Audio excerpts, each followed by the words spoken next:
Hey guys, KingdomFlex here, and if you can believe it, we're going to be responding to Colin yet again. I know that's been a couple months since I last responded to him, specifically July of 2025, but to be honest, that's entirely because he hasn't really posted anything I personally deem to be response-worthy. He's wisely chosen to restructure his content from focusing on movies and shows to gaming to try and be an influencer in that space, which is something I don't really care about since my primary interest with this channel is to prioritize discussions around movies and sometimes shows. However, Colin made a video so incredibly stinky that I had to respond to it, because he talks about the use of AI in entertainment, and it is frankly the worst video I have ever seen on this subject. AI in media, the downfall of entertainment, some might say. It's lazy, it's fake, it's got no soul, well, I don't know what else I've heard, to be honest. But I do know a pretty big consensus I've seen around AI is that it's bad for the entertainment industry. Whether it's games, movies, TV shows, books, videos on social media, etc. But listen, I'm gonna say it.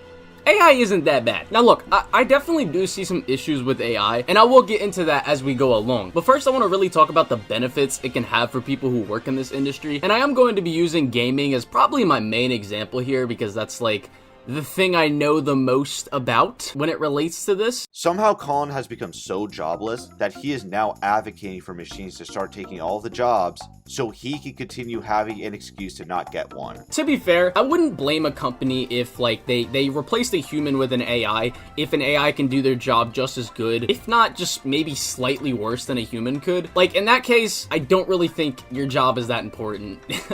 Like, and that sounds fucked up to say, but really, if an AI can do what you can do, then your job probably isn't that important. What a pathetic loser. But guys, even though we can all agree that Colin is stupid, we should acknowledge that it's at least honest stupidity. I mean, it could be worse. At least he's not selling out by accepting money from AI companies to shill AI on their behalf, right? Speaking of AI though, this video is sponsored by Polybuzz AI. Are you retarded? Even when writing out the script for this video, I am astonished at the level of mental retardation on display from Colin here. Because even if he truly believes everything he's saying, he completely undermines it by providing people with in-your-face proof that he's not only biased, but bought and paid for. What drives his worldview isn't logic or reasoning, it's whoever offers him the most amount of money as if he were a common street whore. No matter how you try to spin it, this is grifting, which is incredibly ironic coming from a guy whose channel is based around accusing other people of being grifters. What a hypocrite. Polybuzz recently came out with a new feature on their website that allows users to be creative and make AI-generated comic panels. And you can make some pretty funny ones too. Like this one I made about a fat guy on a heist to take the last donut on Earth, or this other one I made that's, you know, a bit more on brand for this video with the ongoing controversy of AI in certain things. Colin, you did not make a comic panel. You put in a prompt and had a machine make a comic panel for you. You can't even frame what you're doing honestly, because the reality is that you're just a fat, lazy bastard. Anyways, recently, the Game of the Year winner Expedition 33, as many of you have probably heard, that game came under fire because the developers said that they used AI during development. And people just ran with that, trying to bash the game. And you know what the funniest part is? All they did was use AI-generated placeholders for certain assets to visualize certain things and speed up development. Then, they had their own artists go in and replace those placeholders with their own models. And people were acting like Sandfall just, you know, went into ChatGPT and was like, yo, make me a turn-based RPG about some French people who go on an expedition in a fake world, and also make sure you add this fine-ass Asian girl named Lune and make her one of the main characters. But like, nah, bro, like, there's literally nothing wrong with them doing what they did. So this is something I actually do agree with Colin on. Shocking, I know, but what he's saying is true.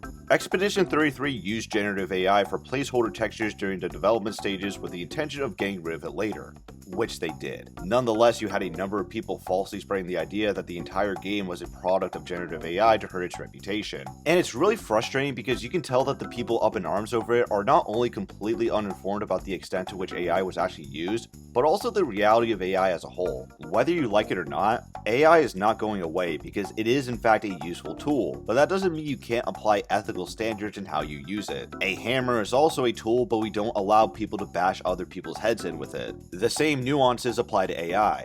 Markiplier using AI for a dumb video that harms no one is not the same as Disney using generative AI for their shows, which actually sets a bad industry precedent. This is why I think the devs for Expedition 33 should be given praise instead of condemnation, because they actually set a standard on how to use AI responsibly without it being used at the expense of someone else. No one's job was unfairly taken from them, no one's art or likeness was stolen, and the end product didn't have any AI in it, meaning we the consumers weren't scammed. If this is how AI would largely be used, little to no people would have a problem with it. And if Colin was simply talking about the Expedition 33 controversy, I wouldn't even feel the need to make a video. But of course, Colin is stupid, and either doesn't understand the negative uses of AI, or just granted undeserving leeway since he's established himself to be a bought-out grifter. And even though all those placeholders were patched out of the game shortly after release, nobody even noticed this, nobody knew about this until it was told to them. And that's really the thing with AI that gets me, because, for example, right, like look at these two images. One of these is made by a real person, and one of these is made by AI. Can you tell me which one was made by a real person? And feel free to pause the video, take as long as you want. Okay, you got your answer? Cool. Well, guess what, dumbass? They were both made by AI. I would just love to see the looks on the faces for those who really sat there and analyzed the two images and thought they really made a distinction. And even for those of you that guessed correctly, like that they were both AI, you know, good on you. But also not really good on you, because could you really tell me how you even knew that for sure? Or was that just a guess? Now look, I'm not saying this for certain, but I like to think I have pretty nice feet. So Quentin Tarantino letting me be in one of his movies isn't entirely off the table. Ooh, look, the waiter has our food. Hello, sirs. Thank you for dining with us today. Here are your meals. Wow, this looks truly delectable. Thank you so much. This costs a lot of money, but I can't wait to dig in.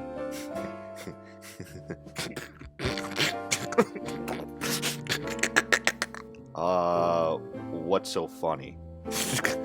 Well, you see, sir, I played a little joke on you. See, one of your meals is real, but the other is shit from my ass. Can you guess which one? Excuse me? Trick question because I lied. They're both shit from my ass that I went out of my way to pretend isn't shit. Bet you feel pretty stupid now, huh? I'm gonna kick your ass. Seriously, I can't stress enough how bad of a take this is, because Colin is pretty much justifying companies actively lying to you. Instead of just looking at this from the perspective of an artist trying to get something out quickly, look at this from the perspective of a consumer who values the worth of their dollar. Why would you pay full price for something that took no actual work or effort to make? The reason games and other creative works are priced the way they are is because we understand the time and effort put into them. Where is the justification for AI art to receive any equivalent amount of monetary profit at all when it is objectively less valuable than traditional art that was made by someone who fully went through the creative process and making it? This is just a debate over NFTs all over again. And now I know what some of you might be thinking. Yes, Colin, we know that AI can make good looking things.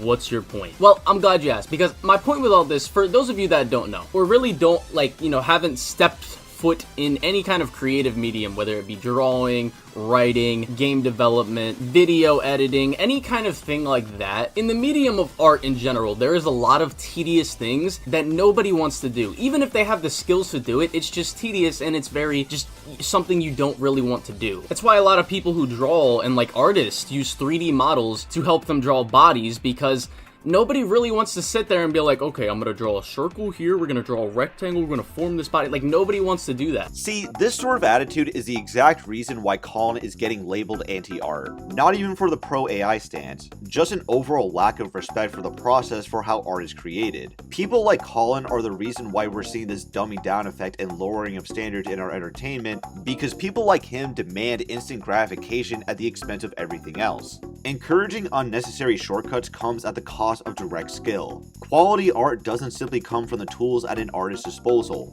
it's how they use it. And if you're going to use tools like AI, there should be this expectation that you know how to create the real thing before relying on it. It's a lot easier to just get a model, and that's not really AI. I mean, you can use AI for that, but that's not really AI, but it's just an example of someone in a creative medium taking something that's tedious and making it easy. Like, do you really think that game devs of open world games enjoy modeling 50 different, like, tree models for an open world game, or random miscellaneous things like flowers, or rocks, or blades of grass? grass, and putting them all throughout the world just for barely anyone to really notice them. Some probably do, and others not so much, because not all artists are the same. It all depends on the context of the specific project and its scope. If you appreciate good art, you're not going to look at a timeless historical painting with a lot of thought and detail put into it and go, "Aw man, this is such a waste of time. The guy who made this was definitely an incel with no life."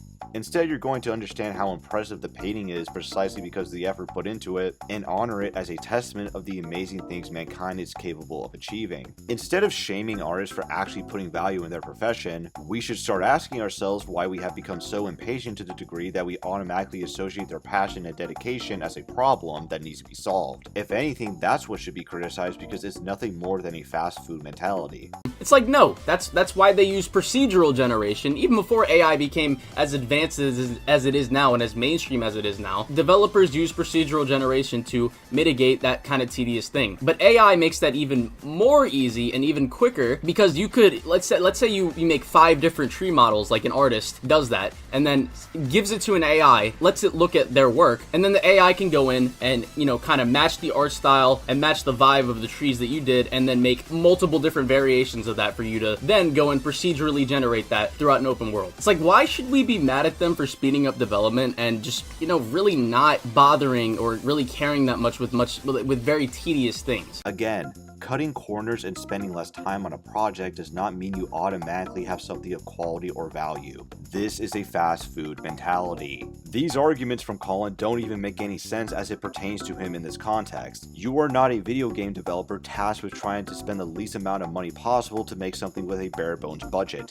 You are a consumer whose primary concern is to determine if something is worth either the financial cost or opportunity cost. There is zero justification for you to go out of your way to make excuses for why these companies and studios are giving us less. This is textbook bootlicking behavior, and you might as well just delete your channel if this is the level of commentary you're going to be providing. And another thing about AI that I've learned myself using it, like I said in my clothing brand video where I used AI to get model photo shoots for my clothing to use as pictures on my website, because I don't have the resources to do that kind of thing. Like, I don't have the resources to pay a model or go do a photo shoot. Yet another completely stupid argument considering you didn't necessarily have to pay a model for anything. And I don't even mean using yourself as a model because, let's be fair, nobody's going to buy clothing that they see you wearing. But if you use your brain for even a few seconds, you would realize that you have a sizable audience that would very likely be willing to model your clothes for you either for free or for an affordable fee your cheap ass could afford if you gave them something in return, like a shout out in your video. You have options at your disposal, so you don't have any justifiable excuses to do this. Especially when this conduct has real life ramifications for not only working models, but countless other professions that are experiencing mass layoffs as we speak. Even if you went to school for STEM and did everything expected of a model employee, your job is nonetheless still in jeopardy. Colin specifically is contributing to one such profession being negatively affected by AI by using it irresponsibly simply because he's lazy. In doing this, I learned very quickly that an AI can never really get you what you want fully. It can definitely visualize something for you and give you something close to what you want, but it's not really as advanced yet to the point where a human doesn't need to go in and really just manually edit something that an AI makes to fulfill their vision. Yes, AI isn't advanced to do those things yet, but it eventually will be. Which is why now is the best time to set rules and standards on how to go about using it responsibly, since the current state of AI we have today isn't going to be the case in a decade or less. Instead of living recklessly without a care in the world, you should consider what consequences these actions will bring somewhere down the line. Because the biggest issue of continued use of AI shouldn't be whether it looks good or not. It should be whether or not it is impacting people as a whole from making a living. It's essentially a lose-lose scenario for both workers and consumers, with the only people benefiting being company executives who simply want to cut costs and not actually reward quality work. And for the amount of people that complain about certain projects taking forever to develop and release, I definitely don't want to hear you complaining about this shit. Yeah, guys, if you have pesky things like standards or valuing quality and how things are made holding you back from mindlessly consuming slop, then just completely abandon those things. Don't ask questions. Just consume product and then get excited for next product. But the problem with this mentality is that you won't even be able to afford the slot this game put out when nobody can afford to, since there's no guarantee that they'll even have jobs anymore. There's more to his video if you want to check it out yourselves, but I just find it to be rambling nonsense where his problems with AI amount to it simply being a mild inconvenience for him, while he completely overlooks how his and others' use of it inconveniences other people to a far greater degree. I'll end this video off by just saying fuck all of you who gave me shit for recognizing this guy as a complete retard years ago. All of the people who went to bat for this guy simply because he went after people they disliked all have egg on their faces because now they look bad for having ever associated with him when they knew full well that these were his standards all along. It turns out that forced positivity is neither a respectable or intelligent standard to have, because what it eventually leads to is the defense of literally anything you can think of, which includes complete slop. But those are just my thoughts, and if you have any of your own, then feel free to flex them off in the comments below. And if you enjoyed the video, be sure to like, share, and subscribe. Thank you.